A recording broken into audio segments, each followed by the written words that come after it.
La voz del derecho se escucha en News, canal multimedia. Esta es una transmisión en vivo. ¡Comenzamos!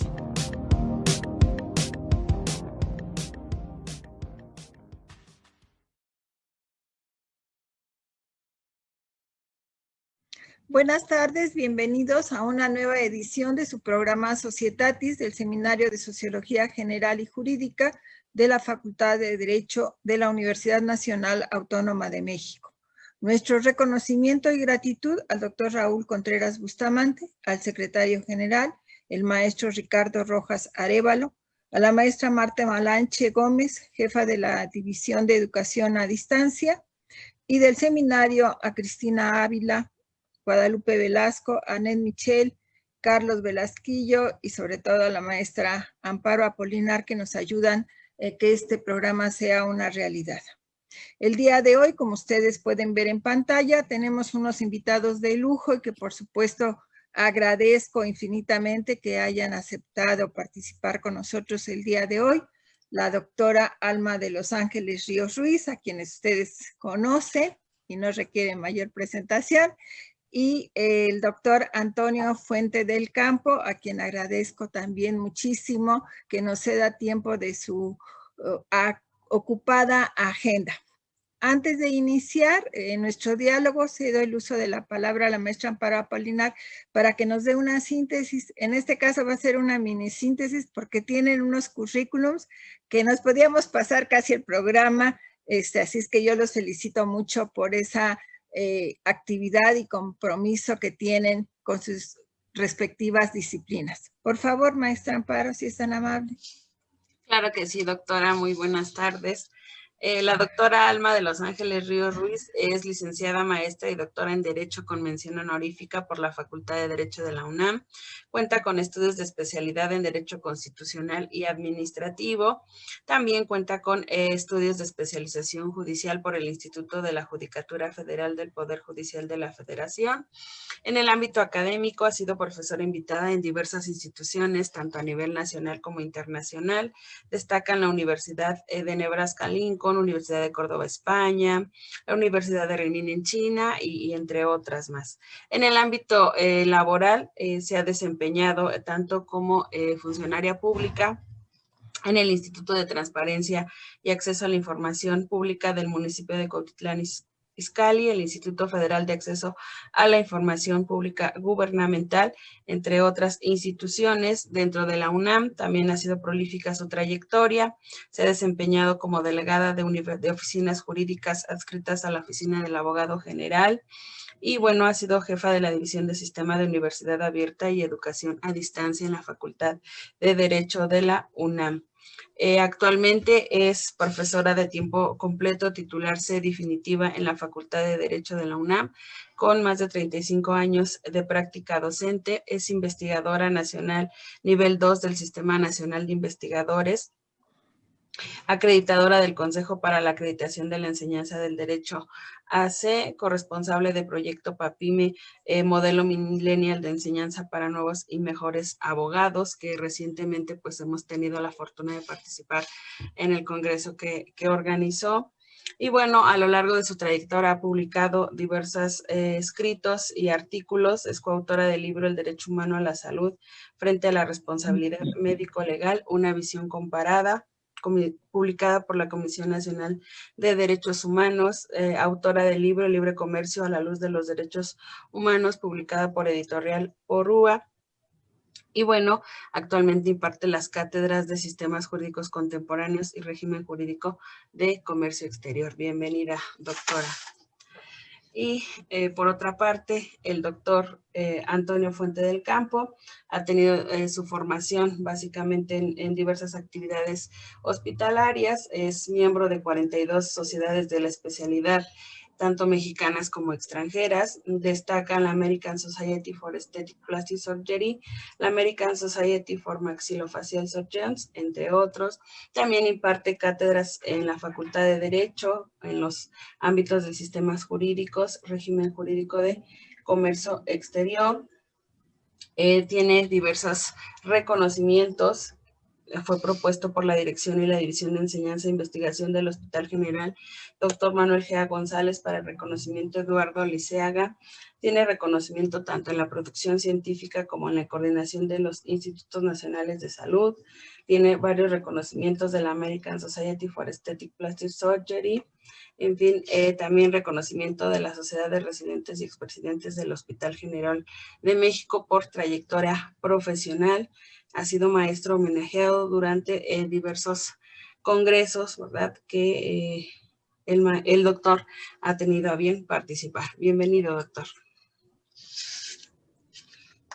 Pues muchas gracias. Como ustedes ven, y esta es una mini síntesis, y voy a iniciar rápidamente porque realmente queremos escucharlos con mucho interés. Hemos intitulado este programa Seguridad Hospitalaria en los tiempos del COVID-19. Y inicio preguntándole al doctor Antonio Fuente del Campo, ¿qué debemos de entender o qué es la seguridad hospitalaria?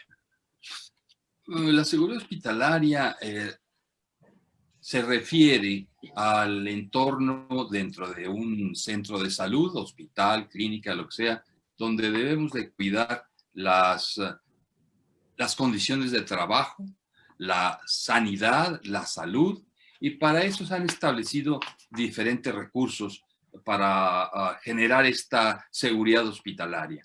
Estas son normas de conducta que proporcionan la indicación a cada personal en particular de cuál es su comportamiento y de cómo puede ser. Esto es particularmente importante en el contexto diario de actividades, pero se vuelve mucho más relevante cuando estamos hablando de conseguir mediante estos parámetros o protocolos un hospital seguro. Un hospital seguro habla de la higiene dentro del hospital, de la forma de manejar los recursos con que se cuentan para dar el mejor servicio posible y prevenir el que otros resulten enfermos o contagiados por los mismos pacientes que acuden. No hay que olvidar que en un hospital no solamente son los pacientes que llegan a consulta, hay pacientes internados, hay pacientes que acuden por emergencias, casi siempre van acompañados de familiares que no tendrían nada que ver en el tema, pero que se arriesgan a verse enfermados. Van agentes médicos, hay personal de cocina, bueno, es una infinidad de personas que participan, que colaboran, y es fundamental tener un protocolo de seguridad a base de esta conducta reglamentada para que el hospital se transforme en una entidad segura. Muy bien. En este sentido, quisiera preguntarle a la doctora Alma, en este ámbito de la seguridad hospitalaria, ¿cómo ha enfrentado nuestro país esta situación a nivel precisamente de los hospitales? Pues muchas gracias, buenas tardes a todos, los alumnos, los amigos, el público en general. Pues primero te agradezco muchísimo, querida Elsie, esta invitación a tu programa que tiene mucho rating, mucha gente nos está viendo, Societatis, a la maestra Amparo, a nuestro director, el doctor Raúl Contreras Bustamante, a nuestro secretario general, el maestro Ricardo Rojas Arévalo, y a nuestra gran y distinguida amiga, la jefa de la división, Marta Malanchi. Pues dicho los agradecimientos, pues vamos a mi compañero en esta ocasión, que es el doctor Antonio Fuente del Campo, que vamos a resolver esto. ¿Cómo ha enfrentado? Pues mira, para responder a este interrogante debemos reconocer la decisión tanto de hospitales privados como de públicos en nuestro país. Todos se unieron para sumar esfuerzos y combatir la pandemia.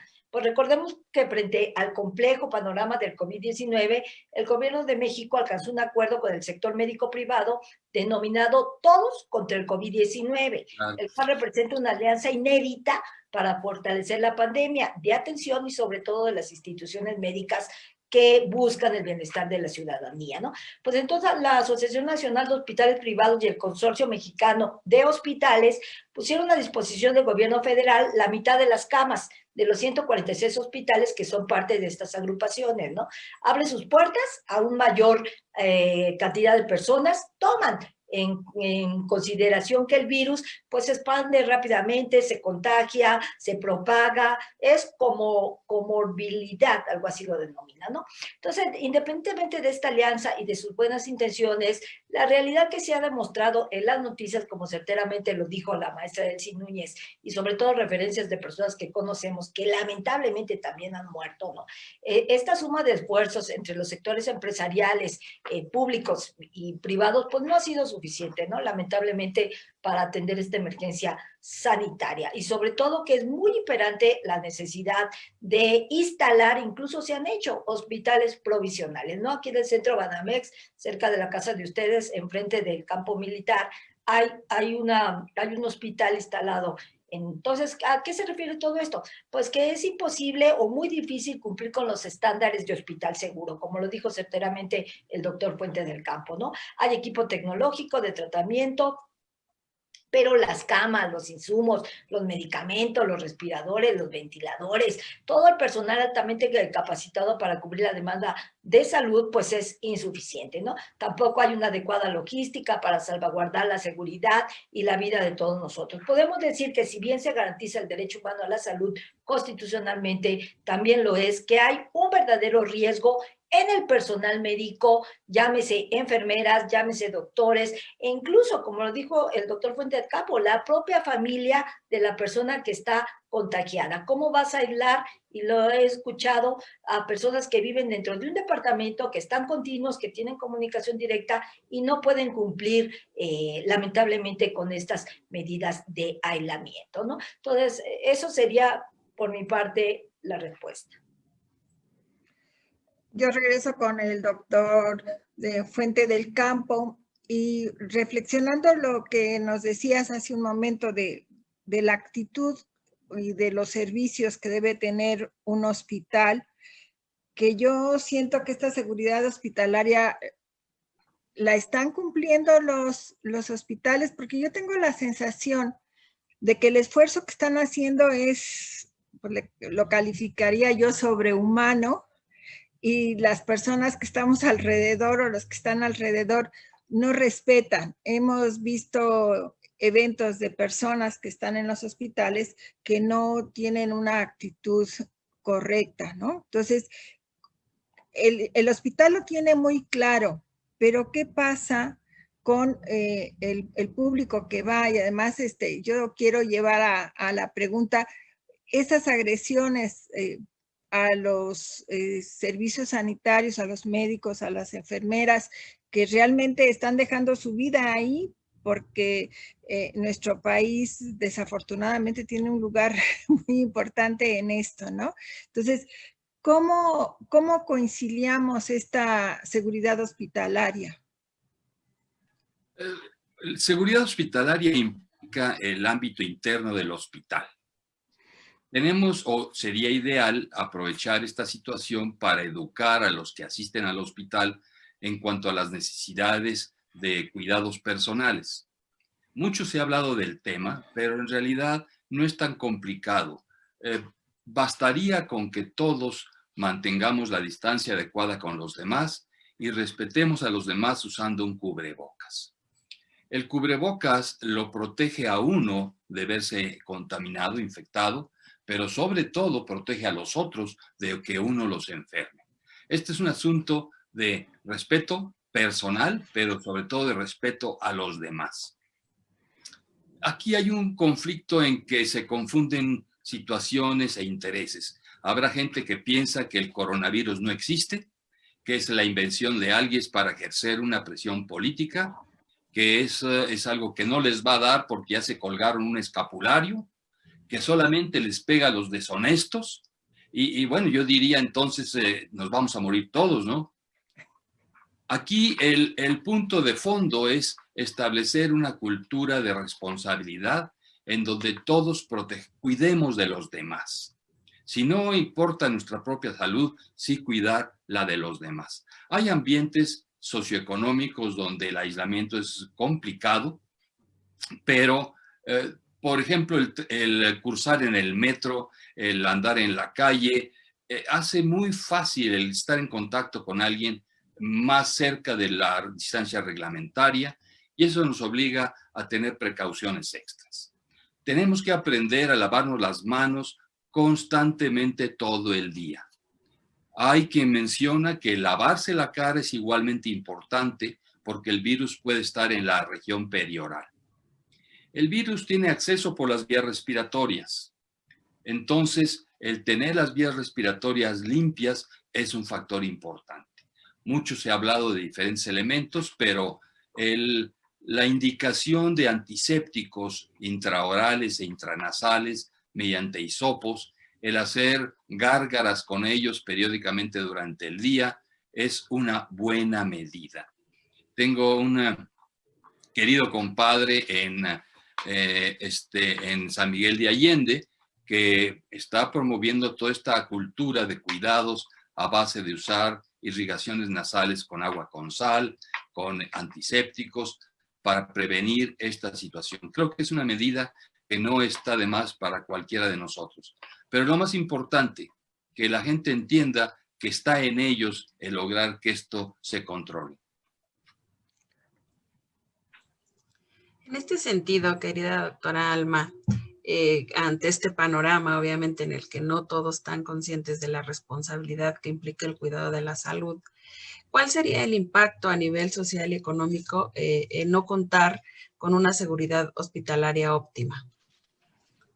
Y muchas gracias, Amparito. Pues mira, esta pandemia del COVID-19 pues ha traído consecuencias económicas, sociales muy fuertes, tanto a corto como a mediano, y las traerá a largo plazo.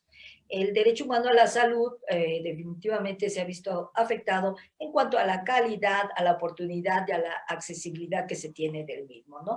También hay un riesgo muy grande que una vez que esperemos en Dios se supere esta crisis sanitaria, pues habrá tendencias históricas perniciosas, ¿no? ¿Como cuáles? Pues la insuficiencia de recursos públicos dirigidas al sector salud, deficiencia en el ejercicio de los mismos, por corrupción, como lo dijo el doctor Fuentecampo, incapacidad, mantenimiento, subrogación, la privatización de los mismos, bajos incentivos para la formación e incorporación del personal de la salud, ¿no? Entonces, todo esto trae aparejado una insuficiencia en la disponibilidad, en la infraestructura, del personal, en el equipo, y obviamente se ve reflejado en la inadecuada atención que se presta en el servicio de la salud pública. Todo este impacto económico, pues lo vemos en los diversos estratos sociales, según sea el nivel. Obviamente, lamentablemente, los más pobres, México tiene más de 60 millones de pobres, es donde más lo han sufrido, ¿no?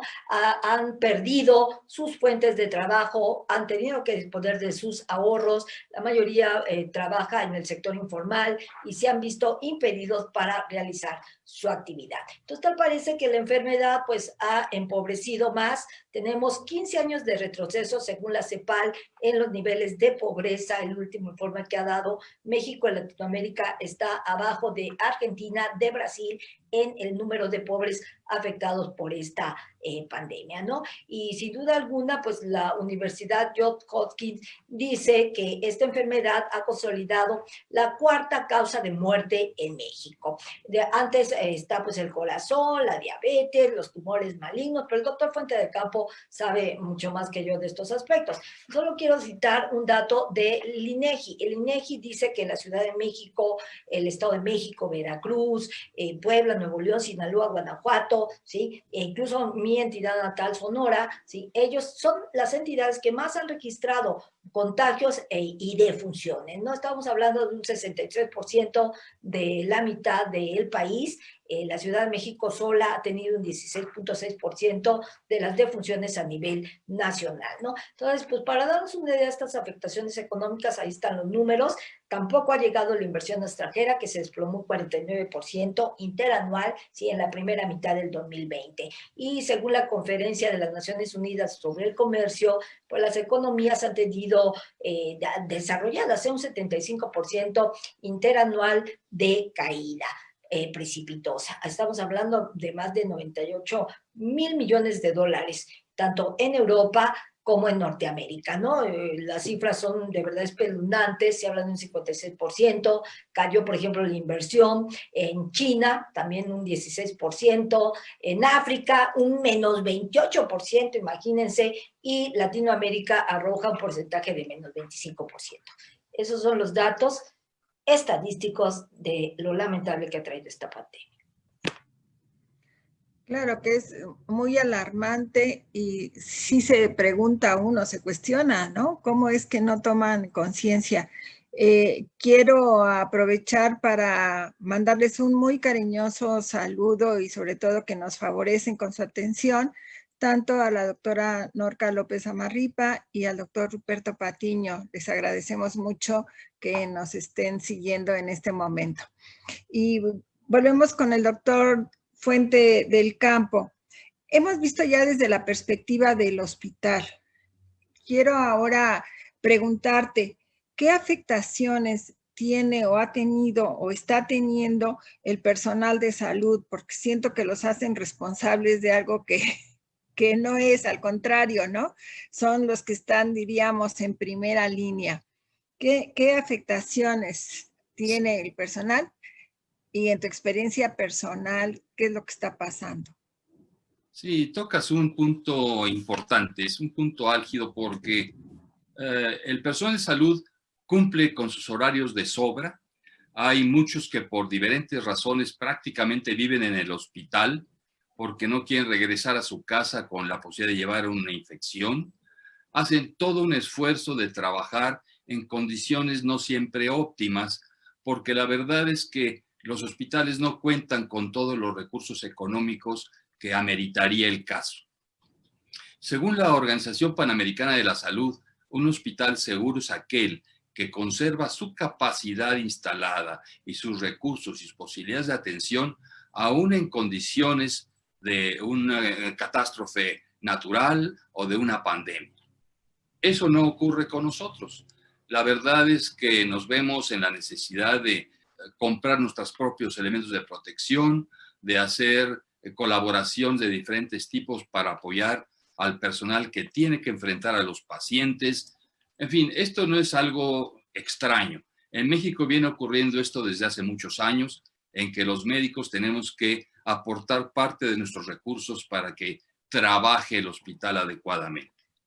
Obviamente, cuando la capacidad de un hospital se ve llevada al límite, como es el momento actual, las posibilidades, aún con la mejor voluntad de ofrecer seguridad, se ven un poco mermadas. Todo esto hace que los pacientes tengan una idea muy particular de la relación que tiene el médico con el paciente. Se han dado muchos casos en que los pacientes o los familiares generan verdaderos problemas en hospitales porque no dejan los médicos que entren a ver a sus pacientes y no entienden que eso es un alto riesgo para ellos mismos de verse afectados por el paciente que llevan y por los pacientes que ya están adentro. Cuando el paciente entra por una puerta y sale por la otra en condición de bolsa negra, no entienden que fue la enfermedad quien acabó con su familiar, piensan que no se le atendió adecuadamente. En fin, falta mucha información, es una carencia total de cultura que nos responsabiliza. Esto es lamentable, pero hemos llegado a la condición de impedir al personal y a nuestros residentes el deambular o el transportarse vestidos de médicos, porque son objetos de muchas agresiones en el metro, en el transporte, en el carro, porque los ven o como causa de un problema o como posibles focos sépticos. Tengo algún conocido que le suspendieron el contrato de arrendamiento de un departamento por considerar que trabajando en un hospital podría llevar la contaminación al edificio. Y así como eso, muchos hechos que son conocidos por todos ustedes en la prensa, en donde el médico es afectado. Ahora, no hay que olvidar que de todos los afectados en el mundo y en México, 43 millones de personas contaminadas en todo el mundo y 1.150 millones muertos, fallecidos por la causa, representan una pérdida importante.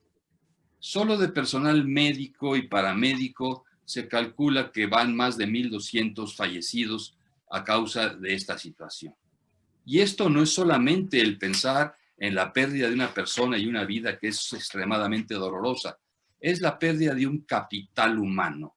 Un capital humano, porque el tener un médico implica muchos años de estudio con un alto costo, con los paramédicos igualmente. Una persona, un especialista para poderse constituir como tal, tiene que cursar 8, 10, 15 años, lo cual implica un gasto importante que se calcula en términos generales alrededor de los $17,000 y que se pierde para el país porque será un recurso menos para atender pacientes que sin duda lo necesitan. Tenemos que concientizar a las personas de qué es lo que está ocurriendo, cuál es la causa real y las circunstancias en que los médicos y el personal médico rinde su mejor esfuerzo, no siempre en las mejores condiciones. En los hospitales, en particular aquellos que se han transformado en centros de concentración para el COVID, se han hecho muchas modificaciones y adecuaciones de la estructura para aislar unos pacientes de otros. No hay que olvidar que aún estos pacientes de concentración sigue habiendo emergencias, pacientes que llegan a una necesidad inmediata, que llegan con familiares que los llevan. Hay pacientes internados por problemas de salud que requieren de internamiento. Entonces, es muy importante cuidar esta circulación para evitar que los afectados de COVID vayan a generar un problema de contaminación global en el resto del hospital y dejaría de ser un hospital seguro. Querida doctora Alma, como ya bien lo refirió el doctor Fuente del Campo, ¿verdad? Es muy importante en esta lucha contra la pandemia el capital humano que obviamente está focalizado en nuestros médicos, pero como también él refirió, es importante la cuestión de la infraestructura. Sin embargo, pues en nuestro país muchas veces, ¿verdad? Las noticias nos muestran que hay una carencia de infraestructura. En este sentido, ¿a qué se debe esta falta de interés en los temas de seguridad hospitalaria? Y pues mira, Amparito, lamentablemente en la Constitución de 1917 apareció muy tarde el reconocimiento al derecho humano a la salud y la garantía que el Estado tiene que otorgar. Fue hasta el año de 1983 en donde textualmente dice, toda persona tiene derecho a la protección de la salud. Entonces, en 1983, ¿no? También, pues, históricamente ha sido insuficiente el gasto público en la atención de la salud. O sea, a lo largo de varias décadas podemos decir que el gasto público debió de haber avanzado en sintonía, ¿no? Pero pues, lamentablemente con el aumento de la población, que se divorció, se separó, ¿no? Entonces, para muestra tenemos, por ejemplo, que el año pasado, en 2019, el gasto público y privado en atención a la salud solamente representó el 5.5% del Producto Interno Bruto. Imagínate. Entonces, México es de los países más bajos que tiene destinado este gasto, de acuerdo con el informe de la OCDE, ¿no? Tenemos un promedio de 8.8. Entonces, esta situación, pues, cada vez, lamentablemente, vino a la necesidad de hacer contrataciones privadas del sector privado ante la insuficiencia del sector público, ¿no? Entonces, obviamente, la salud, pues, implica un gasto muy alto, una erogación, precios que te llevan a abusos, a irregularidades, ¿no? Sobre todo, y sobre todo en la adjudicación y las licitaciones públicas, ¿no? Estos se dieron a través de algunas empresas que han sido denominadas fantasmas, y pues obviamente la calidad, la oportunidad en la prestación de los servicios, pues ha resultado muy preocupante. Nunca se pensó que llegaría esta pandemia, ni siquiera se previno, y en este marco de referencia, como lo apuntaba el doctor Fuente del Campo, pues estamos viendo la materialización de los efectos, ¿no?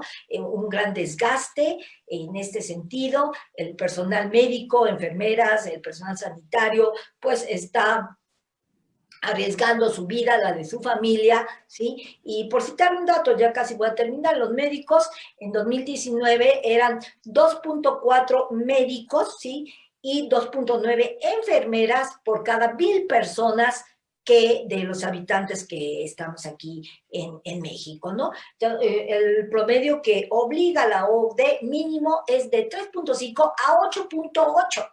O sea, hay una disparidad tremenda, ¿sí? Hay insuficiencia muy clara, ya lo dijimos también en la materia de vivienda, de esta situación que pues impide, ¿no? Lamentablemente salir estoicos de esta emergencia sanitaria, de esta situación que estamos viendo. No hay una inversión especial canalizada para preparar a la formación del personal sanitario y pues obviamente las erogaciones rebasan los reclamos, las necesidades sociales, ¿no? Esa es la situación. Estoy encantada, ¿verdad? Hemos aprendido mucho. El tiempo se nos ha ido volando, entonces voy a permitirme hacer la última pregunta al doctor Fuente del Campo. Hay algunas interrogantes, pero voy a hacerle esta pregunta al doctor. Antes quiero enviar un saludo al maestro Gerardo Hierro Molina, que también nos favorece con su atención. Después del panorama que nos presentó doctor Fuente del Campo, pues la pregunta sería, ¿cuál es la alternativa ante esta situación en el ámbito de la seguridad hospitalaria? ¿Qué podemos hacer? Tanto el hospital como tal, como los de afuera, ¿no? El ciudadano de a pie. Sí, bueno, la cultura global de lo que ya me estaba yo refiriendo. Dentro del hospital, y yo soy profesor para la Universidad Nacional Autónoma de México en el Hospital G.A. González. Entonces me da la oportunidad de vivir este ambiente y observar los acontecimientos. En el sistema de salud contábamos antes con el Seguro Popular, que con deficiencias y todo atendía a muchos pacientes y les daba un servicio adecuado. Ahora ya no existe. Se sustituyó por otro servicio que nadie conoce, que no es tangible, que no presenta atención en ninguna parte. Entonces los pacientes, las personas cada vez tienen menos servicios o acceso a la salud. En nuestro hospital en particular, las autoridades han hecho verdaderas maravillas para mantenerlo en pie y dar servicio, a pesar de los exiguos recursos con que se cuenta.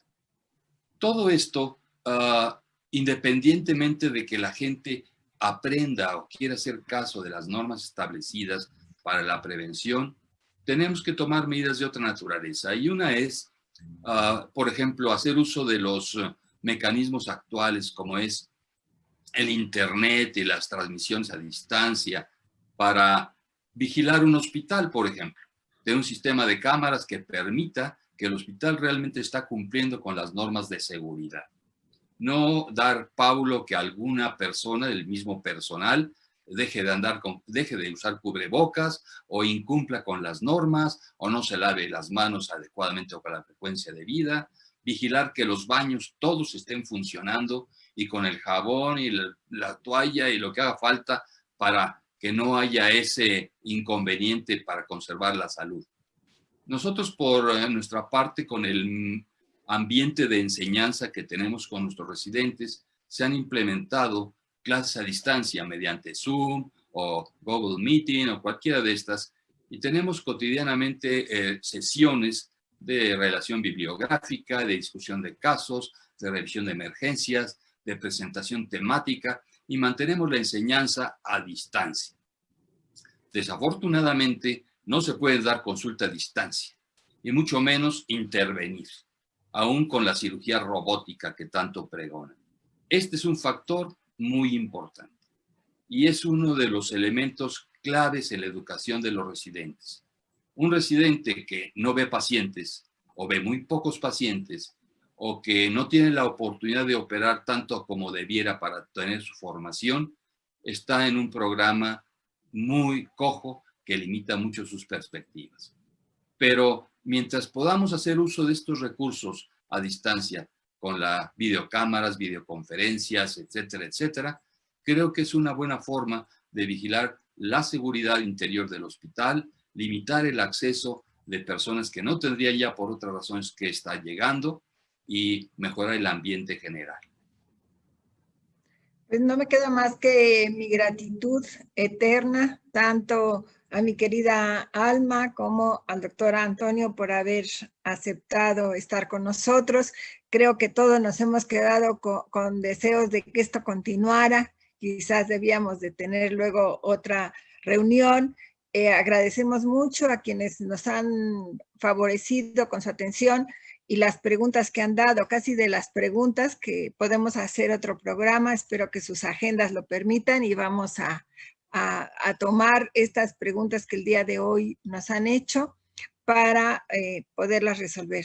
De verdad, les agradezco infinito que nos hayan acompañado, a nuestros seguidores, a quienes nos han favorecido con la atención.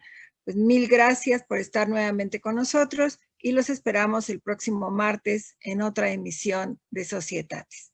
Mil gracias a todos y tengan bonita tarde y por favor, cuídense, que es importante. Gracias. La Facultad de Derecho agradece a quienes realizaron este programa, conductores, invitados y productores, quienes participan de manera honoraria. En News Canal Multimedia, derecho a tus oídos.